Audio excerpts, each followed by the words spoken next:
विशेषता ये है कि कथा कहने वाले सनत कुमार भी बहुत बड़े विद्वान, और जो कथा सुन रहे हैं नारद वो भी बहुत बड़े विद्वान। बहुत सुंदर कथा होगी। श्री भागवत पीयूष पानाय रसलम्पटाः धावन्तोऽप्याययोः सर्वे प्रथमं ये च वैष्णवाः। जो भागवत की कथा के रस रसिक हैं उनको रस लंपट बोलते हैं। जिनका मन भगवान की कथा में लगा रहता है, ऐसे भगवान के जो भक्त हैं वो लोग कथा सुनने के लिए चल पड़े। और कितने वैष्णव जो थे भगवान के भक्त दौड़ते हुए जा रहे थे। हम कहे कहाँ कहे जा रहे हैं? कथा सुनने, दौड़ते हुए कथा। धावन्तो प्यायो सर्वे, सब कथा सुनने के लिए गए। और कौन कौन गया? भृगुर्वसिष्ठ चमनश्च गौतमो मेधातिथिर्देवलदेवरातौ रामस्तथा गाधिसुतश्च साकलो मृकण्डपुत्रात्रज पिप्पलादाः योगेश्वरौ व्यासपराशरौ च छायासुको जाजलजन्मुख्याः। भृगु जी, वशिष्ठ जी, चमन जी, गौतम जी, मेधातिथि जी, देवल, देवरात, परशुराम, विश्वामित्र, साकल, मार्कंडे, दत्तात्रेय, पिप्पलाद, योगेश्वर, व्यास, पराशर, जाजल, जन्नू, इतने बड़े बड़े महात्मा सब कथा सुनने के लिए। और भी जितने बड़े बड़े महात्मा थे अपने अपने पुत्रों के साथ, अपने अपने शिष्यों के साथ, अपनी अपनी धर्म पत्नियों के साथ बड़े प्रेम से वहां कथा सुनने के लिए आए। वेद आए, वेदांत आए, उपनिषद, तंत्र, मंत्र, 17 पुराण, 6 शास्त्र, सब मूर्तिमान होकर के वहां कथा सुनने के लिए आए। गंगा आदि नदियां भी कथा सुनने के लिए आई, पुष्कर आदि तीर्थ भी कथा सुनने के लिए आए। सारी दिशाएं, दंडक आदि वन, देवता, गंधर्व, दानव सब कथा सुनने के लिए चल पड़े।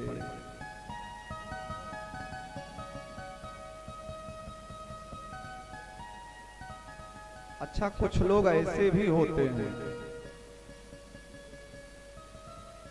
जो कथा सुनने नहीं आते हैं। कुछ किसी को आलस्य लगता रहता है कि क्या जाएं कथा सुनने। और बहुत लोग तो ऐसे होते हैं, एक जगह गए थे कथा कहने, जब हम टहल रहे थे तो एक बुजुर्ग दादा मिले, बोले शुक्ला जी बहुत सुंदर कथा आप कहते हैं, बहुत सुंदर आप कथा कहते हैं। हम तो कथा सुनने नहीं आए, लेकिन वहीं से अपने यहाँ अयोध्या में, इधर सुल्तानपुर इत्यादि में, अमेठी में भी पहुड़े पहुड़े कहते हैं, पहुड़े पहुड़े कथा सुनत रहे महाराज। बहुत पहुड़े पहुड़े माने लेट करके। हमारे प्रतापगढ़ में क्या कहते हैं लेटने को? ओलरे ओलरे सुनत रहे महाराज। हम कहे दादा हमारी पूरी कथा ही आपको चौपट कर दिए। कहता है हम कहे कहीं लेट करके कथा सुनी जाती है, ऐसे सब ओलरे ओलरे कथा सुनेंगे तो वहां पांडाल में कौन आएगा? देखिए, कथा के पांडाल में आकर के कथा सुनने से कथा का प्रभाव 4 गुना और ज्यादा बढ़ जाता है। देवताओं का दर्शन हो गया, भागवत जी का दर्शन हो गया, भगवान के भक्तों का दर्शन हो गया, तो कथा का पुण्य और ज्यादा बढ़ जाता है। और पता लगा इसी तरीके से सब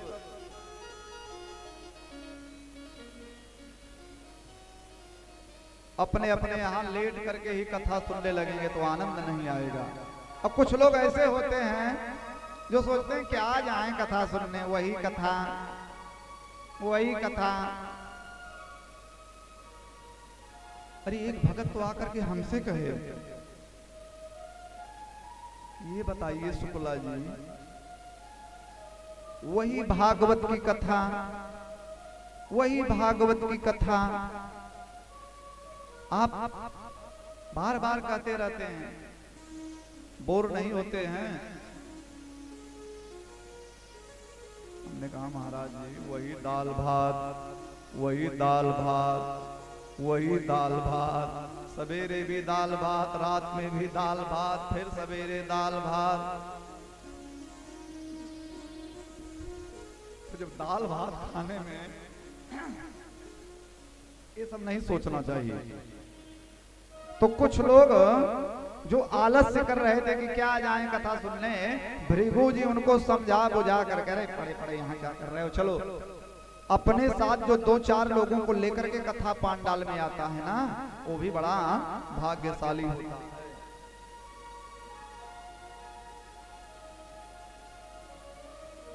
गुरुत्वा तत्र नायातान् भृगो संबोध्य चानयत। भृगु जी समझा बुझा करके सबको ले आए, बड़ी भीड़ हुई, जय जयकार हुआ। सनत कुमार व्यास गद्दी पर बैठे, जय जयकार हुआ। बोलिए भागवत भगवान की जय, बोलिए भागवत भगवान की जय। और सनत कुमार व्यास गद्दी पर बैठ करके भागवत की महिमा का इतना सुंदर गान किए। नारद जी जजमान है और आवाहन किया, हे भक्ति माता, नारद जी ने, हम आपके निमित्त कथा सुन रहे हैं, आप जहां कहीं हो आ जाओ।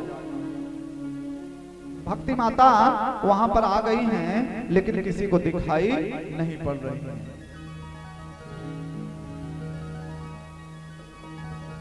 सनत कुमार व्यास गद्दी से कहते हैं, सदा सेव्या सदा सेव्या श्रीमद् भागवती कथा, यस्याः श्रवण मात्रेण हरिश्चित्तम् समाश्रयेत्।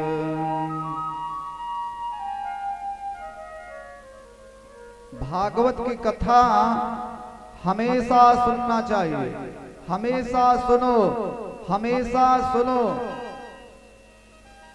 अरे भागवत की कथा हो रही है, कहीं हो रही है, शुक्ला जी के यहां हो रही है, कहीं भी हो रही है भागवत की कथा। भागवत की कथा सुनने भगत जी अभी आ नहीं पाए, केवल ये सोच रहे हैं कि भाई भागवत की कथा हो रही है, चलना है। ऐसा सोचता है जब भक्त यस्याः श्रवण मात्रेण हरिश्चित्तम् समाश्रयेत्। भगवान जी उस भक्त के दिल में आकर के विराजमान हो जाते हैं। एक श्लोक, आधा श्लोक, आधे का भी आधा जो सुनता है उसकी कभी भी दुर्गति नहीं होती है, कभी उसकी दुर्गति नहीं होती है। इस संसार में सबसे दुर्लभ है भागवत की कथा। दुर्लभैव कथा लोके श्रीमद् भागवतोद्भवा, कोटि जन्म समुत्थेन पुण्येनैव तु लभ्यते।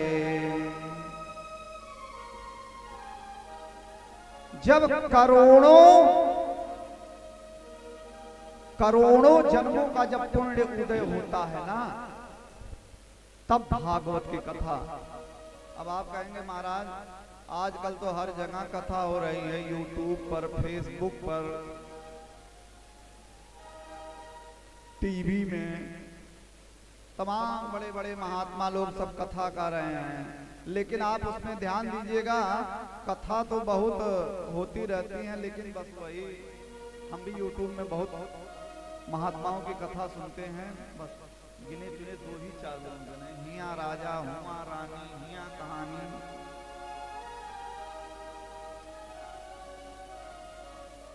भागवत की कथा का अनुष्ठान करने के बावजूद भी बहुत कम ही कथा हो पाती है। करोड़ों जन्मों का जब पुण्य उदय होता है, तब किसी के यहाँ प्रामाणिक रूप से भागवत की कथा होती है।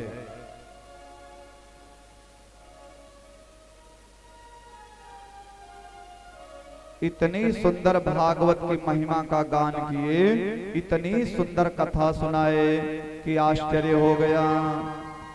एवं नगाः श्रवणोरुधर में प्रकाश्यमाने ऋषिभिः सभायाम् आश्चर्यमेकं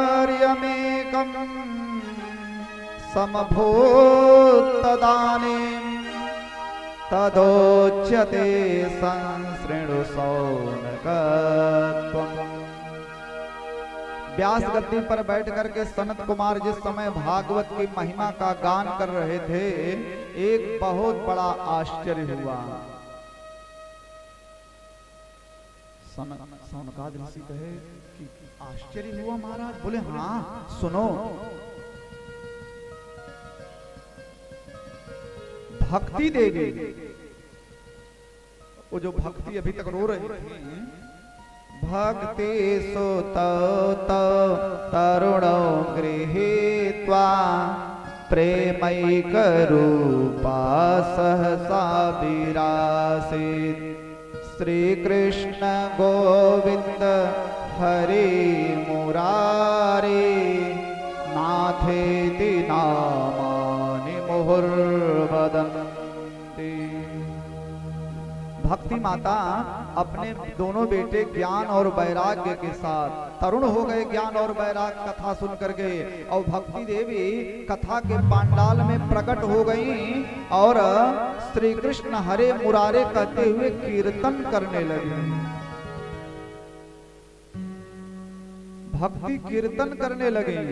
आइए हम लोग भी भक्ति माता के साथ श्री कृष्ण गोविंद हरे मुरारी हे नाथ नारायण वासुदेव हरि बोल। हरे मुरारी हे नाथ नारायण वासुदेव। मातो स्वामी सखा हमारे, मात स्वामी सखा हमारे, हे नाथ नारायण वासुदेव। गोविंद हरे मुरारे हे नाथ नारायण वासुदेव।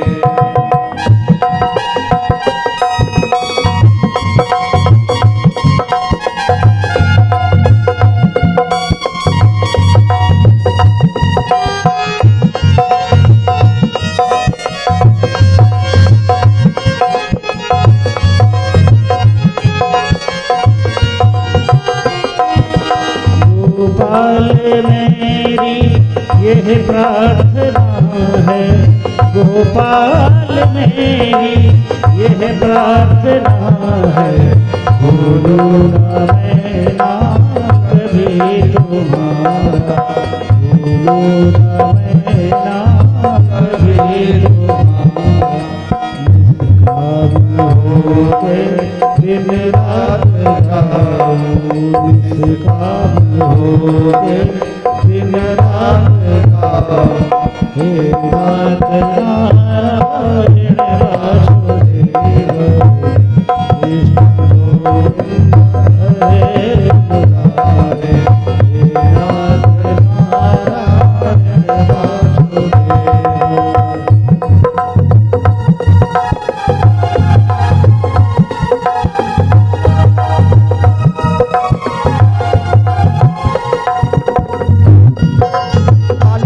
अरे वाह।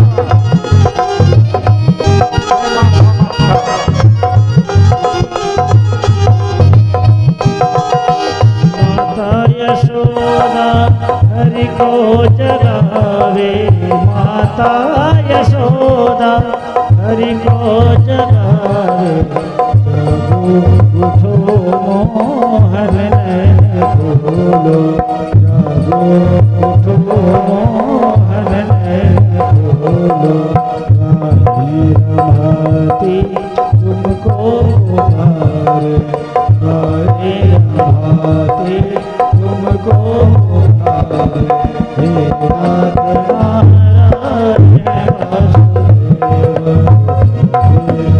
गोविंद हरे पुकारे, हे नाथ नारायण वासुदेव।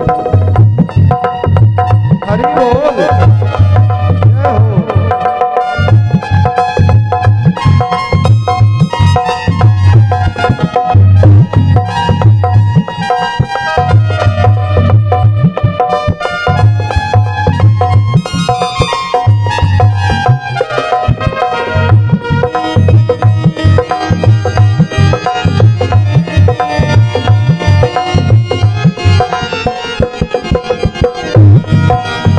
देहांत काले तुम सामने हो, देहांत काले तुम सामने हो, मुरली बजाते मन को लुभाते, मुरली बजाते मन को लुभाते, यही गीत गाते धननाथ ध्यान, यही गीत गाते धननाथ ध्यान, हे नाथ नारायण वासुदेव, कृष्ण गोविंद हरे मुरारे, हे नाथ नारायण वासुदेव।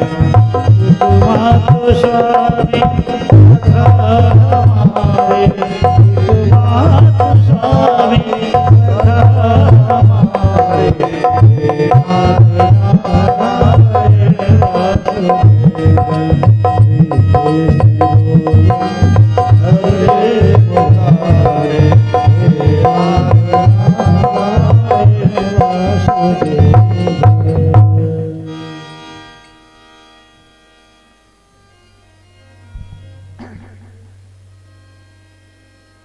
प्रेम से बोलिए जय मां कामाख्या।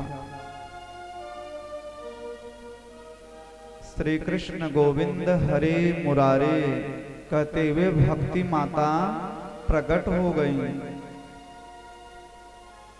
तमाम महात्मा लोग बैठे थे कथा में। सूत जी सौनकाद ऋषियों को कथा सुना रहे हैं। ताम चागताम भागवतार्थ भूषा सुचारु वेशां ददृशुः सदस्याः कथं प्रविष्टा कथमागतेयं मध्ये मुनीनामिति तर्कयन्तः। मध्ये मुनीनाम इति तर्कयन्तः। एक महात्मा, एक मुनि दूसरे मुनि से कहने लगे, ए भैया ये देवी कौन? हम महात्माओं के बीच में ये देवी कहां से आ गई? कानाफूसी करने लगे। इति तर्कयन्तः, ये सुंदरी कहां से आ गई? सनत कुमार व्यास गद्दी से बोले, ऋषियों चिंता ना करो, ये भक्ति माता हैं। भक्ति माता कथा के प्रभाव से अपने दोनों बेटे ज्ञान और वैराग्य के साथ में प्रकट हुई हैं। भक्ति बोली, नारद तुम बहुत अच्छे हो, सनत कुमार तुम बहुत अच्छे हो,